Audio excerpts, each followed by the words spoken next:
E aí, galera, beleza? Eu sou o professor Ron Arantes e eu tô com o quê? Dica de mestre! Hoje nós vamos conversar sobre o humanismo. Não entendi, professor. Como assim? Humanismo? É óbvio que essa expressão advém de humano. Estou falando de quê? Eu estou falando de uma época de transição. Piorou, professor. Não entendi absolutamente nada. Eu estou falando de uma época, galera, em que a humanidade estava esquecendo o teocentrismo e abraçando o antropocentrismo. Professor, falou foi grego. Mais ou menos. Teocentrismo, Deus no centro do universo. Antropocentrismo, o homem no centro do universo. Professor, o que foi que houve? Deixa eu fazer aqui uma observação bem legal. Você lembra quando você era criança? Faz tempo. Faz tempo? Você lembra quando era criança? Agora, você lembra que você demorou um tempinho para sair daquela época para hoje? Esse período de passagem ou transição, que se chama adolescência, é uma época interessante, porque você continua tendo algumas atitudes infantis, mas a sociedade já te cobra uma atitude adulta, não é verdade? Compreendeu aí? Esse período de transição nós chamamos de adolescência, não é verdade? E é um período caracterizado pela dualidade. Você ainda tem um pouco de criança, mas você já tem um pouco de adulto. Você está nesse processo transitório. E aí o detalhe, você está avançando, né? Você está evoluindo. Você está deixando a infância e avançando para a fase adulta. O humanismo foi exatamente a adolescência, esse período da passagem. De que para quê? Da Idade Média para a Idade Moderna. Professor, por favor, esclareça. Idade Média. Teocentrismo, Deus no centro do universo, religiosidade, feudalismo, sociedade estamental e patriarcalismo, beleza? Sociedade altamente moralista, pensamento religioso. Idade moderna, grandes navegações, o homem avançando sobre a natureza, se tornando autoconfiante, antropocentrismo, mercantilismo, surgimento da classe burguesa, mecenato, que é patrocínio das artes, e renascimento. Então o que nós temos? Trovadorismo de um lado, classicismo do outro. E na passagem nós temos o quê? Na passagem nós temos o quê? O humanismo. Por que se chama assim? Porque é o momento da passagem em que a humanidade começa a se autovalorizar. Ou seja, é um período de valorização dos feitos humanos. Tranquilo? Surgiu na Itália, teve uma grande abrangência em toda a Europa e foi super importante para preparar o terreno para o Renascimento. Fenômeno artístico-cultural caracterizado pela retomada de valores clássicos. Professor, quando eu quero pensar no Renascimento, eu tenho que lembrar de quem? Das Tartarugas Ninja, Rafael de Sanzio, Leonardo da Vinci, Michelangelo e quem está faltando? Donatello. Aquelas tartaruguinhas ninjas, aquelas tartaruguinhas ali é uma homenagem, é um tipo de intertexto. Quem produziu o desenho animado e depois o filme pensou no Renascimento, um período marcante da história da humanidade, em que nós observamos a superação do teocentrismo e a adoção do antropocentrismo. E o humanismo, professor? Está na passagem. Qual foi a importância dos autores humanistas? Eles prepararam o terreno para o desenvolvimento do classicismo. Em suma, o humanismo foi um período de transição e o humanismo foi um período de pré-classicismo. Beleza? Então vamos lá? Professor, limítrofes. Quando começou o humanismo em Portugal? Quando terminou o humanismo em Portugal?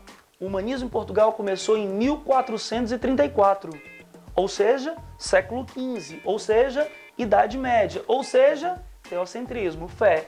E foi até quando? 1527, ou seja, século XVI. Significa dizer o quê? Idade Moderna, antropocentrismo e razão. Então, qual será a característica essencial do humanismo português em qualquer lugar do mundo? Dualidade. Vai ter um pouco de trovadorismo, um pouco de classicismo. Principais produções do período, poesia palaciana, tá bom? Number one. Depois, teatro profano, legal? Número 2, tranquilo? Número 3, professor, novelas de cavalaria, isso mesmo. E por último, historiografia, crônicas historiográficas. Bacana? Então deixa eu falar de novo. O humanismo em Portugal começou no século XV, Idade Média, foi até o século XVI, Idade Moderna. Portanto, de fato, é um período transitório, caracterizado pela dualidade. Professor, quais são as produções? Vamos lá? Nós temos 2 produções poéticas e 2 produções em prosa. Tranquilo? O que nós observamos? Poesia palaciana. Por que se chama assim? Porque era feita por um nobre no palácio. Legal? E o que mais? Teatro profano. Por que se chama assim? Porque era realizado fora da igreja, um teatro popular. Novelas de cavalaria, narrativas heróicas constituídas com a intenção de exaltar o teocentrismo, realizadas para estimular as pessoas a participar das cruzadas, forte dimensão religiosa. E a historiografia, registro do passado histórico, crônicas, narrativas breves centradas em um acontecimento do cotidiano. Importância das crônicas, o registro dos principais acontecimentos humanos. Então se liga, duas produções poéticas, poesia palaciana. Professor, quem é o grande nome? Garcia de Rezende. A obra, Cancioneiro Geral. Como é que eram os textos? Eles eram escritos em redondilhas, versos com 5 ou 7 sílabas poéticas e versos rimados, com linguagem simples. Eram textos líricos ou satíricos. Legal? E o teatro? Aí é a grande referência. O teatro é representado exemplarmente por Gil Vicente, o popularizador do teatro português. Legal? E depois, nós temos as novelas de cavalaria, remanescentes da Idade Média, do trovadorismo. Elas permanecem, só que agora não são traduzidas para o galego, porque a língua falada em Portugal já é o português. Bacana?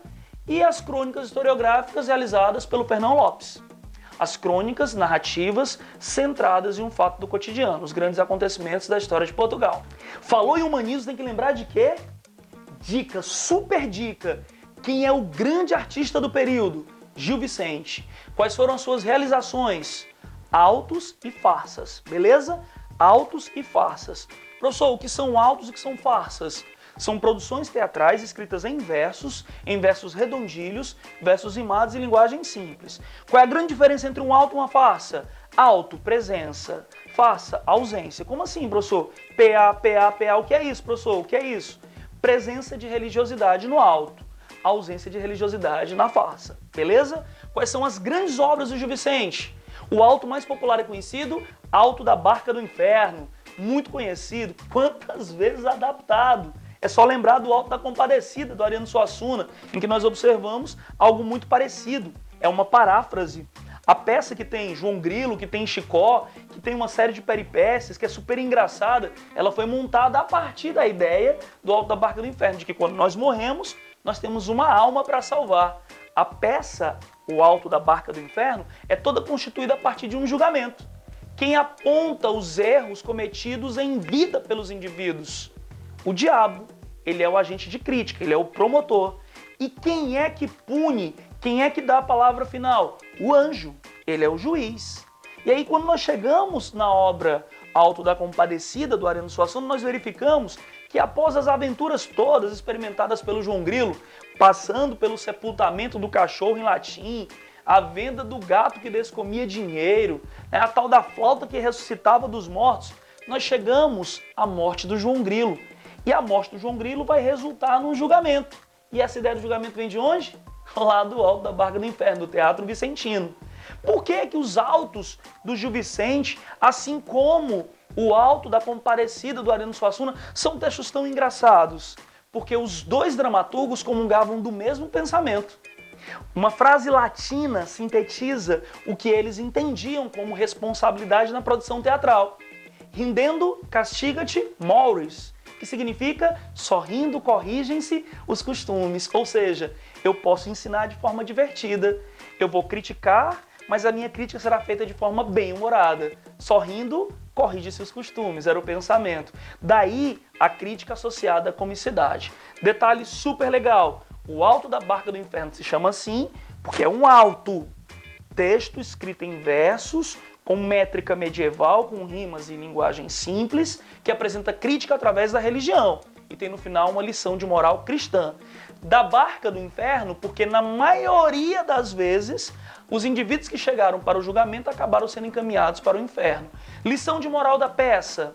O parvo, por não ter consciência de seus atos, vai para o céu. Os 4 cavaleiros cruzados, por lutarem em nome de Deus e da igreja, vão para o céu. E os demais vão para o inferno porque desrespeitaram os dogmas defendidos pela igreja. A intencionalidade é mostrar para as pessoas que o caminho certo é o caminho da religião. E aqueles que desrespeitam acabam pagando um preço muito caro. Beleza? Professor, e eu tenho algum outro texto legal para lembrar?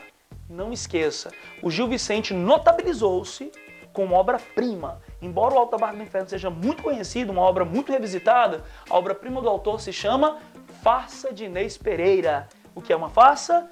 Crítica social através do humor. A ausência de elemento religioso. Então lembra lá da nossa conversa? Alto, ausência. Não. Alto é presença de religião. Farsa, ausência. Ausência de religião. P de presença, A de ausência. Alto, presença. Farsa, ausência. Beleza? Se tem crítica através da religião, alto. Se tem crítica através do humor sem elemento religioso, farsa. Gil Vicente era um grande dramaturgo quando começaram a reclamar. Diziam que suas peças eram apenas cópias do teatro espanhol realizado por um cara chamado Juan de Ossina. E o Gil Vicente falou, pô, beleza, então, se eu não tenho genialidade, se eu não tenho talento e criatividade, me desafie, me dê um tema, que eu desenvolvo uma peça agora. E as pessoas foram lá e automaticamente fizeram um desafio. Deram para ele um tema, um mote, como eles chamavam à época. Deram para ele um ditado popular, esperando que ele se embananasse e não conseguisse montar a peça. E o cara foi para cima. O tema era, mais vale um asno que me carregue do que um cavalo que me derrube. Esse ditado popular se traduz nos dias atuais com um outro ditado. Beleza não põe mesa. Quando alguém diz isso, está dizendo, óbvio, está afirmando que não adianta a pessoa ser bonita se ela não tem dinheiro para bancar o outro. O interessante, portanto, é casar com alguém que possa te dar um conforto financeiro. Isso diz muito sobre a sociedade daquela época. Uma sociedade mercantil, uma sociedade emergente, em que as pessoas entendiam o casamento como forma de ascensão social. O Gil Vicente pegou esse tema, prefiro um jumentinho que me carregue do que um cavalo que me derrube, e montou uma peça super legal com a Inês Pereira, uma moça que queria casar, que recebeu um pretendente Pero Marx, que dispensou o rapaz porque ele era feio, que recebeu um segundo pretendente, o Brás da Mata, casou com o cara porque ele era bonito, mas acabou caindo do cavalo. O cara casou com ela por conta do dote que ela tinha para oferecer. O cara partiu para a guerra, acabou morrendo na guerra e ela tem a possibilidade de casar novamente. Casa com um feinho que tinha dinheiro e passa a ter uma vida super confortável. No final da peça, o dramaturgo, com toda a sua genialidade, cria uma situação para evidenciar o adultério da personagem Inês Pereira. Ela estava casada só por conveniência, ela acaba se arrumando com um amante e para encontrar-se com o amante, ela monta literalmente nas costas do marido. O marido era um tolo, mandou ele ficar de quatro, montou nas costas dele, segurou nos chifres, segurou apoiado, saiu batendo na cabeça dele e aí foi encontrar-se com o seu amante. Nesse momento, de maneira genial, o dramaturgo colocou dentro da peça, ele colocou em cena o mote, o tema, o assunto. Prefiro asno que me carregue. Quem é o asno? É o primeiro pretendente segundo marido, o Pero Marx, o tolo. O cara feio, mas que tinha dinheiro para bancá-la. Do que um cavalo que me derrube. Quem é o cavalo? Segundo pretendente, primeiro marido, o escudeiro Brás da Mata, que a enganou. Galera, literatura é vida, beleza? Gostou do vídeo? Então vai lá, não deixa de se inscrever no canal, de passar pra galera e dar aquele joinha. Tamo junto, hein?